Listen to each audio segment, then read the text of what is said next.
What's up, everyone? You are tuned in to the Late Night Channel Eats. I'm your host, EEPMON, episode 39.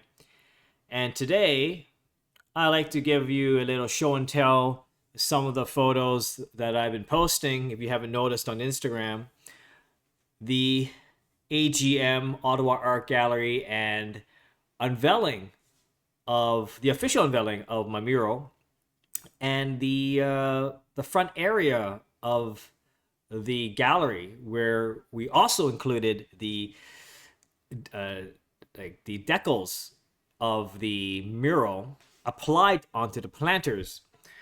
So yeah, why don't I just get started? Because this is the thing, this time I tried something different. I have an assistant, and she has been great at just doing behind the scenes photos. Because as much as I use social media to promote and talk about what I've been doing and this and that, but there's a point where there are certain events that I'm not gonna have a phone with me like, hey, I'm at this talk and blah blah blah. I do feel that it's important to capture these moments. And as I said in my previous episode, as I was, look, EEPMON and what I do is my creative career, it is quite evident that I only have two hands and I can only do so much.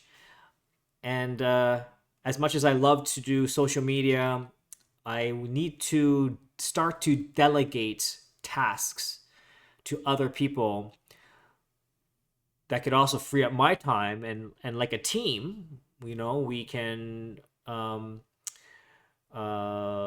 be more productive and streamline in my day-to-day activities, my work, because I need somebody, I think, that can handle communications, could handle the content, behind the scenes photos, mailing, communication. These are very important, and I could do these things. Don't get me wrong, I'm really good at it. If you haven't noticed. But that being said, I believe that as a challenge to myself, I need to learn how to delegate tasks. In order for myself, in order for EEPMON to grow, I need to start a team. And it's growing a team has been on my mind, and I think it's long overdue. So long story short, my friend, she's been taking some photos and helping me out, and yeah, I think that was her first try, and she took some great photos. I think it went really well. So let me share. Enough of me just babbling. Let me get back. Let me get straight to the point here. Well, I'm going to share you my Instagram story because it's a mixture between other people that've been posting stuff and tagging me, as well as my assistant taking photos. So I thought, instead of me to reorganize my files and bring it over to my desktop, I might as well just show you my Instagram stories because it's all there. And then tomorrow or the day after, I'm probably going to post some of it to my main feed. But anyway, what I usually do is that for people that are more who how do I say? I think Instagram stories is a great medium for people that are more, let's say, in tune to what I'm doing. So if they're more interested in what I do, they would look at my stories. Not I don't get a lot of people look at my stories. You see, I only have 48 here and all that. But I think that I share my stories first, and then I follow up with sharing my to my main feed. So yeah, again, let's see if this works here. If I click proceed, let's go. Yeah, there we go. Why don't I just do this here? Okay. So we're gonna continue. So here, this is from yesterday event at the Ottawa Art Gallery. Now they put these signages on the bottom. It says take a selfie here with the art mural. So I think that's pretty neat. Again, after the panel talk, we did a group photo. We got people from the BIA, and we have people from the downtown BIA of Ottawa. Alex Bazag, of course, we as the CEO and president of the Ottawa Art Gallery. Andrew is the BIA. We got like Mark on the board of Ottawa Art Gallery, one of the board members, and as well as Philippe from Massive Arts. So this is a really I was saying earlier that not only is it a collaboration with an artist, me working on this, but honestly, folks, there is so much behind the scenes that we don't know about really, like the community, the collaboration between agency, the city of Ottawa, nonprofit, Ottawa Art Gallery, the hotel, the Suites Hotel, getting clearances and getting the okay to apply the artwork onto the pavement, like that takes time. It's not just we can't just put it on the ground and say, oh yeah, it's great. Like it has to go through the city proper channels to get approval, because there are things like there's accessibility, there's all these things that we have to be aware of. So I mean, kudos to the Ottawa Art Gallery being the liaison, or just like the middle of managing all of that to ensure that we provide a great experience for our public, right? So there's just so I learned a lot at this project. Like, creating the artwork is just one piece of the puzzle, folks. There are so many dimensions that go behind the scenes. So yeah, again, big kudos to everyone involved. This is really a collaboration, folks. Really collaboration. So yeah, here we are. It's my friend Amity and Lindsay, and I thought it was kind of fun to like take a photo of Lindsay taking a photo of Amity looking at the website of my artwork to count. It's just so like what's the word? It's like what's the word I'm looking for? What's that movie with DiCaprio? Oh god, it's been a while. But anyway, you know what I'm talking about. So here we go. Again, the AGM was happening, and everyone was sitting down and sort of like just looking from one side. That's my murals, by the way. The one on the right, two of the pieces are on my right, as well. Far away, of course, you could see the Chaos Balloon tidal wave mural. And we had the AGM, and people were just sitting down, and we had some little bites, compliments from the Jackson Cafe, which is fantastic. And we show, I guess it goes here. Here we go. So yeah. So we start our panel. Well, we were the end session of the AGM panel, and our talk was 10 minutes. I could tell you we probably could have gone longer, way longer, but of course, given the amount of time, we can only a lot of time for this. We can only do 10 minutes, but it was very good. I think it really put closure and very optimistic about moving forward with the new Ottawa Art Corridor initiative, spearheaded by Ottawa Art Gallery. Oh, there's some audio here. I wonder if I can play this audio here. Let me see. Plan commissioned by the Ottawa Board of Trade, supported by the City of Ottawa, and produced by Mary Rowe and her amazing team at the Canadian. There are the people there. It was great. All right, as Philippe is talking about Massive Art and his organization, what they do with public arts. Philippe, their Massive Art is based in Montreal, and he came all the way to Ottawa. Well, yeah, Ottawa, Montreal, not that far, but they came all the way to for him to do a talk, and it was great. I got to know him well. Nice guy, really friendly, and who knows, maybe down the road we could do something down the road together. But it's great. That's what I love about these things. You meet people that you would never have the opportunity to. But this isn't the first time you really worked at this scale, worked in the public realm. Tell us about your practice and about this artwork. Sure thing. Can you guys hear me? All right. Well, thank you very much, and it's an honor to be part of the Arts Corridor initiative. So a bit about background about me. So yeah, so like I concluded.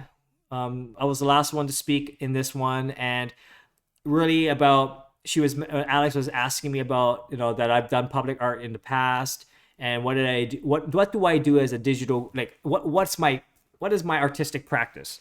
And I said I'm a digital artist, and as a digital first creator, I find myself not uh what's the how do I say this? Not pigeonholed in a specific medium. Because traditionally, or in just industry in general, right? You're like, okay, I'm a scientist, I'm an engineer, or I'm a dentist, or whatever, right? Like there's certain categories that society and education puts a label on us and become expert. But for me, I say digital arts, and as a digital first, I I find myself being able to collaborate across different industries. I enjoy that. I actually like the fact that I can work with other people, different, as I'm mentioning, different ecosystems, different industries, different, uh, just very diversifying your access beyond just like, I mean, pen and paper or something that's hanging on a wall. Digital art has the ability to be so malleable and scalable, which is such a powerful medium, a very powerful artistic medium. So I love it. As you see, right? I'm doing Eat First with my artistic practice, EEPMON, doing murals, doing fashion, doing video games, and especially with the whole metaverse stuff, like Eat First I was mentioning, like it has so much. How's the word? There's so much scalability in that world where I think that I could really truly manifest my potential to bring all my interests, all my skill sets, where it's video games, clothing, etc., into this world. So, so I talk about that. Okay. Yeah, I'm going that side. Oops, here we go. This is the sort of collaboration I find myself going back to that notion of digital allows again traversing different places, different ecosystems, different industries in general. I think that's an amazing time, and I think that in Canada. So yeah, so that's exactly what I said, and now the whole topic about this was about collaboration. That's the key point. Public art engagement through the power of collaboration between different stakeholders. So, I'm a stakeholder. I'm an artist. Of course, the BIA, the Rito BIA, right? That's why Mark's there. Sorry, Andrew's there. We got the board of directors. We got Alex, the Auto Art Gallery. We got Philippe from Massive Art. We have the city of Ottawa, like people, members of the city of Ottawa, and we, of course, we got Canadian Heritage. Canadian Heritage was there as well. So there's so many layers involved, working together, collaborating together to spark new, innovative ways to reach out to audiences. In this case, was the Ottawa Arts Corridor revitalization, renewal of downtown Ottawa. This is the initiative, and I was the artist to be part of that spearheading movement. So that's why I think collab. So I think now that I think about it, I think Alex was interested in the way I do things because I collaborate. Not only am I good at what I do in my digital craft, but part of my strength in my artistic practice is actually through the power of collaboration. So yeah, let's continue. So I'm gonna have to turn off the volume for some of the music because I think that it's copyright material. Of course, it's not copyright on Instagram, but I don't know. I think YouTube algorithm might be detect that and go, hey, you play some music, oh man. So anyway, so I'm gonna have to mute some of the music as I play through the stories. It's just me having. I had a great chat with Andrew. So like we we're actually kind of OGs because like we were talking about the Adobe Creative Suite, And then we were like totally geeking out about like back in the day, we're using like Macromedia. Have you guys heard of Macromedia? Macromedia was like, I mentioned that in my previous episode, but like if you knew what Flash was back then for the internet, it was such a huge game changer. So Adobe owns Flash, but now they rebranded to Adobe Animate. But prior to that was Adobe Flash, and prior to that was Macromedia Flash, and prior to that, I mean, before Flash became a big thing, there was like Macromedia Director. So we were just going back like memory lane, talking how like just the wild west of the internet, folks. But we were talking about the wild west of the internet, like Web 1. Okay? That was like in the mid 90s, late 90s. It was crazy back then. Now that I think about it, it just, everyone's just creating something new, using this new ways of like engaging audiences with using rich internet applications, which was like basically what you do with Flash and all that. But that excitement back then, folks. That excitement is how I feel right now with Web3, with decentralization, with Ethereum. That feeling of excitement and just creating something. We're back. Like it's that energy is back. So having talked with him, and we had a long conversation about that, and we're like, yeah, yeah, that was the times, that was the vibes. Here another group photo, of course. And this is a really cool one. Check this out. Okay, so this is Miriam on the left, and that's Ramsey on the right. I had no idea that Miriam was in Ottawa at the time of the AGM. She was here for another event. Miriam is from OCAD University. I believe she's the chief of staff of OCAD University. And Ramsey, he is the director general, if I have his title correct, Director General of the Creative Industries branch of Canadian Heritage. So he is the one who spearheaded and organized the creative industries trade mission to Japan, which I was on last year with Miriam. So it was like a reunion. It was so cool. I was like, hey, it's like the team is back again, folks. Let's go. So I'm so glad I saw them, and I will absolutely be sure to be in touch with them. That's the thing about being in Ottawa, folks. Okay, I know Miriam's from Toronto, but she goes back and forth between Ottawa and Toronto. I suppose, because I had lunch with her not so long ago. But Rams, like just the federal government, folks, like the Fed, they're here in the city, Ottawa. We're at arm's length. So being a creative, what's interesting is that where a lot of my peers, this is straight up facts, folks. I'm not making this up, and I'm not saying it's good or bad, okay? But I'm just saying that a lot of my folks, my peers who are creative, who studied in my city, Ottawa, they went to the bigger cities, right? Went to the usual suspects. Went to Montreal, went to Toronto, went to Vancouver, I don't know, went to maybe New York and maybe Los Angeles. Hell, even maybe in Tokyo. But I stayed put.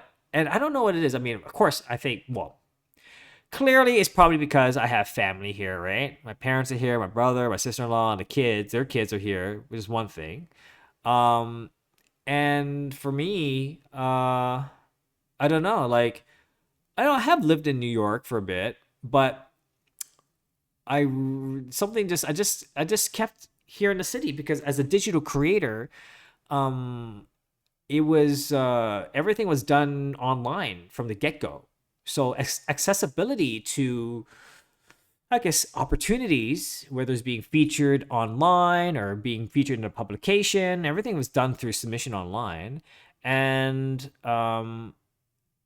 just communication was all done online. That being said, I think what I had to do as an entrepreneur is I had to force myself to travel.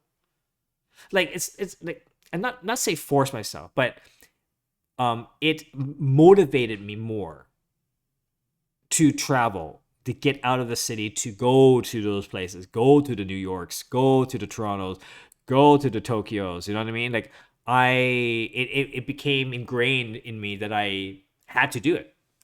It was, it became part of my process. And once you do it several times, then you realize, hey, I can still be in Ottawa, and I can go to New York City, which is like an hour and a half flight, maybe 2 hours at most, direct. We have direct flights. Or I could go to Toronto. It's like what? I don't know, like 40, 30 minutes flight. And then to Montreal, if I'm flying there, is like literally like 20 minutes. Like, so geographically speaking, Ottawa is actually strategically positioned where it's just a hop over. You can even take the Via Rail train to Toronto and Montreal. It's actually a great ride. I like it. But like, so if you want to go to Vancouver or Los Angeles, it's still going to take you about like what 5 or 6 hours, whether you're in Ottawa or Toronto. 6, 7 hours, maybe an extra hour for Ottawa. But look, at that point, 1 hour more, it doesn't make a difference. It's still gonna, half the day's gone anyway. So yeah, so I felt that, and it's funny, like sometimes I go to New York, and then I go back to New York to reconnect again, to just to catch up. And then I asked my friends in New York, I go, well, so yeah, when's the last time you guys hung out? And they said to me, well, actually, the last time you were here, EEPMON, the last time you were here, that's when we last hung out. So I was like, oh wow. So even people native in these big cities, they don't hang out. They did, I don't know. Maybe big cities are very lonely cities. I don't know. But the thing is, my point is that now the idea of like you needed to be in a metropolitan, crazy big city, is required for creative success. I don't think so. Oh, excuse me. This is so good. This tea is so good. Earl Grey tea, folks. Not anymore. Not anymore. Everything is if you embrace the online component of your career in the creative industries as part of your methodologies of doing things, then location is pretty much a non-issue. That being said, that doesn't mean you don't travel. You still need to go out there. You still need to have the face-to-face interactions. You got to meet the people. So, oh, there's Killjoy. He came to attend the AGM in my talk. So I appreciate you, buddy. Awesome. More Eat First things happening. Actually, next week I gotta get ready. Oh my god, I got stuff to do for that. And then there's your main hotels. So what's really interesting about the Ottawa Art Gallery is that it is a key hub to so many different things connected to the building. They're not next to each other. They're literally in the same building. So Ottawa Art Gallery has, it's the gallery. And then connected to it is Le Germain Hotels, which is like a luxury boutique hotel it's a company in Quebec, right? They're based in Quebec. But I love that place. It's a great place. And then they have the Arts Court, which is a lot of these nonprofit organizations, like, again, Art Engine. Remember Art Engine? We launched Eat First. Art Engine is right next door. We're connected to the Ottawa Art Gallery, okay? And then you have Ottawa, the University of Ottawa, where they have students that go through. That's also connected. And then on top of the hotel, Le Germain is Ottawa Art Gallery, Le Germain, and on top of Le Germain are residentials. So it is such a confluence of so many things going on. So of course, Le Germain Hotel and Jack, and the Jackson Cafe is in fact operated by Le Germain. They provide the catering. Fantastic. It's delicious. By the way, you should try the matcha green tea. It's phenomenal. Amazing. It actually rivals, if not better, than some of the green tea matchas I had in Kyoto. I kid you not. It's really good, guys. Check it out. And this is at their Norca restaurant in the Germain Hotel in Ottawa, second floor. It was delicious. I was like, this is great. It's just so many. It's just so diverse of it was such a great time. It's me, Philippe, just hanging out. This is the new updated lounge in the Germain Hotels. Pretty cool. I was like half joking. Well, actually, maybe I'm kind of serious. I will actually I wouldn't mind just going to the Germain and just hang out. Like these sofas are so dope. I would totally utilize that. My air purifier thing is going chaotic right now, so I'm gonna turn it off for a second. Hold on, there we go. I don't know if you can hear that. This is big fan going on. And this, I had a, you know what? I just had a salad. This is their salad right now at the Norca. Isn't that delicious? It was so good. It was so good. They do it really well. Kudos to Jack and the Germain team. Fantastic. Oh. And this is, again, so that was, so all that is pretty much over. Those are the photo sessions done. But I also thought I'd show you this. This is kind of funny. I don't know if you knew, but I used to play this game called Phoenix HD. It was on the iPhone 4. Kid you not? And to this day, people are still playing this game. It's like a top-down shooter airplane game on the iOS. And I am still number 1 in the world with 44 million points. And there are 5.7 million players. No one can still top. I'm still number 1. Don't mess. And so they commissioned me to create an artwork of the Phoenix plane. This is their first ever plane they use. This is the iconic plane in the EEPMON style, which is all mecha'd out and everything, or mech'd out. So anyway, that's cool. All right. Oh man, I just ranted like crazy. It's like 26 minutes in. Jeez. So that was my little show and tell. I hope you enjoyed that. But yeah, it's interesting if I step back and look at myself third person, just observe what just had transpired, right? Like I'm grateful. I really am grateful. I'm grateful for,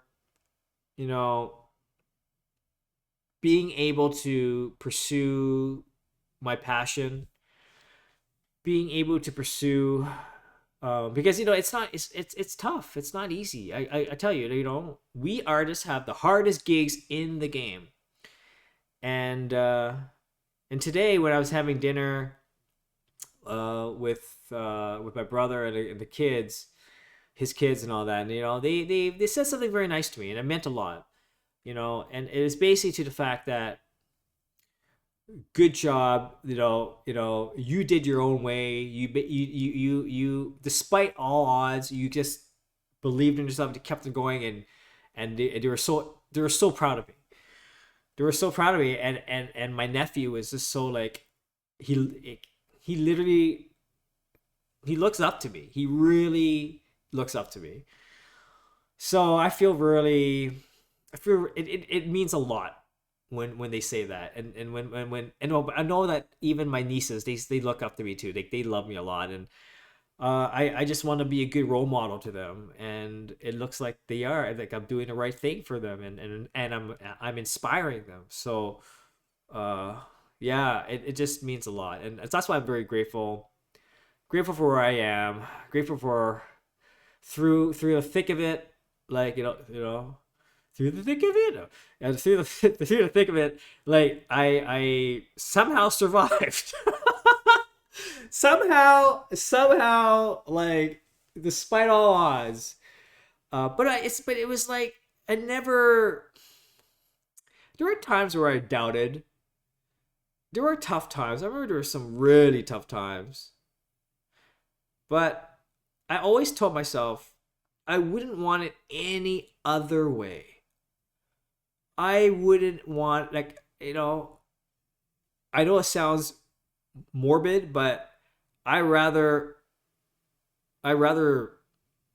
be dead than not doing what I love to do. Like I'd rather just be, or I'd rather just have absolutely, I would rather lose it all. Everything I've done at this point, and somehow it didn't work out and I lost everything, I would be content with that because I know that I did my utmost best, without reservation, to pursue what I think is right for me.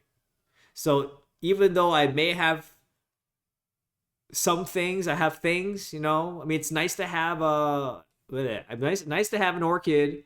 It's nice to have slime. It's nice to have some nice like cutlery and like, you know, shelvings and a screen and a mic. Now these are nice things, but I can be just as content and not have it because I went through, in my world, I went through hell and back. And sometimes, you know, you cannot, you no, not sometimes, you never lose sight of where you started, how you began. You know, keep yourself grounded, humble. Now, but I'm not saying you should enjoy what you've accomplished, but don't make that to be the be all and end all. You know, because this too shall pass, as they would say. Everything shall pass. Pat yourself in the back. Congratulations, good job. But know that this too shall pass. Good and bad shall pass. The only thing you can do now is to keep moving forward. The experience that you've learned and you absorbed and you have witnessed and you have encountered, you know, let these be the guide for the next endeavors that you start to think about. And if that and that gets me excited, because you know, after the AGM, I was like, you know, new things happened, new potential things. I'm thinking, oh, this could happen. Oh, that's great. You know, I'm glad we met. Like, I really want to keep in touch with these people, and you know, and this, you know, and also. I'm involving more myself, integrated into, you know, my cities, the Ottawa community. You know, I'm doing stuff with the museums and all. It's such a great thing, and opens up these new other areas that I would never have thought. I would never have foreseen these things. So, I don't know what I'm trying to say with this, but I'm just saying that I'm content, I'm grateful, and I wouldn't want it any other way. Wouldn't want it either way. You know, like. And here's another advice, folks. If you have any type of like reservations or regrets, okay, oh man, I should have. If only I did this. If only I did that. Don't stop that. Stop it. Stop. Because the universe has. There's a reason why the universe is built the way it is for you. Okay. There's no such thing as regret. Perhaps you have to think it in this framework, that the universe made these scenarios for you in the past such that will help you guide your process or provide you clues and help you in your process of making decisions for the future. Decisions that are perhaps more in line to where you want to direct yourself. So these are not regrets, folks. These are more, I think these experiences are more guides. Oh, well, that wasn't great. Yeah, it wasn't great. Well, then I have to change my decision, right? And sometimes you have to make the mistake 10 times, 20 times in order to really learn, what am I doing? Okay? So, no regrets. This is life, is the universe, it's all a learning process. We grow, we evolve, we change, we digress, we pivot. Because nothing is static, folks. As much as we want things to be static and safe and contained and everything, but no. Life is always changing. If you think it's not changing, and why is it not changing? Nothing's moving around here. Well, it is changing at a molecular level. So, everything is in flux. So, be water, as Bruce Lee's famous saying, be water, my friend. Be water. Anyway, my God, it's 34 minutes. I've been talking nonstop. That's crazy. That's crazy. I'm gonna shut up now. But anyway, I hope that this this rant provided you some insights. And I'm hope that you enjoyed those photos. I don't know if that does anything for you guys, but I think it's good to get some insights. And thank to my assistant by taking those photos. Otherwise, I wouldn't be able to do a show and tell and talking about my experience. But yeah, anyway, I'm ready to get going. This is the Late Night Channel Eeps. Your host, EEPMON, signing off. Have a great evening, have a great afternoon, and have a great morning. Until next time.